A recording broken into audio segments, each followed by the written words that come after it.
நீலகிரி மாவட்டம் கூடலூர் முதுமலை சுற்றுவட்டார பகுதிகளில் கனமழை பெய்து வரும் நிலையில் மாயார் ஆற்றின் தரைப்பாலம் காட்டாற்று வெள்ளத்தினால் மூழ்கியுள்ளது. மேலும் வெள்ளத்தில் அடித்து வரப்பட்டு பாலத்தில் சிக்கியிருந்த மரக்கிளைகளை வனத்துறையினர் மற்றும் அப்பகுதி மக்கள் அப்புறப்படுத்தினர்.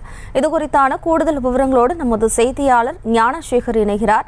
வணக்கம் ஞானசேகர், மேலும் விவரம். வணக்கம்.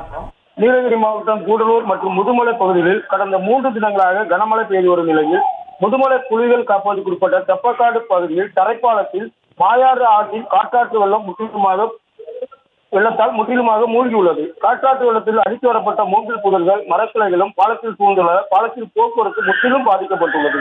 பாலத்தின் வழியாகத்தான் கூடலூர் மற்றும் சுற்றுவட்டார பகுதியிலான இருந்து மசனகுடி, மாயார் போன்ற ஊர்களுக்கும் பயணிக்க வேண்டும். மேலும் மைசூரில் இருந்து தெப்பக்காடு வழியாக கல்லட்டி மலைப்பாதை வழியாகவும் ஊட்டிக்கு செல்வதற்கான ஏராளமான சுற்றுலா பயணிகள் இந்த சாலையை தான் பயன்படுத்தி வருகிறார்கள். தற்போது தெப்பக்காடு தரைப்பாலம் முழுவதுமாக மூழ்கியுள்ள நிலையில் அப்பகுதிக்கு செல்லும் வாகனங்கள் போக்குவரத்துக்கும் தடை விதிக்கப்பட்டுள்ளது. விவரங்களுக்கு நன்றி ஞானசேகர். செய்திகளை உடனுக்குடனும் துல்லியமாகவும் தெரிந்து கொள்ள சப்ஸ்கிரைப் பண்ணுங்க.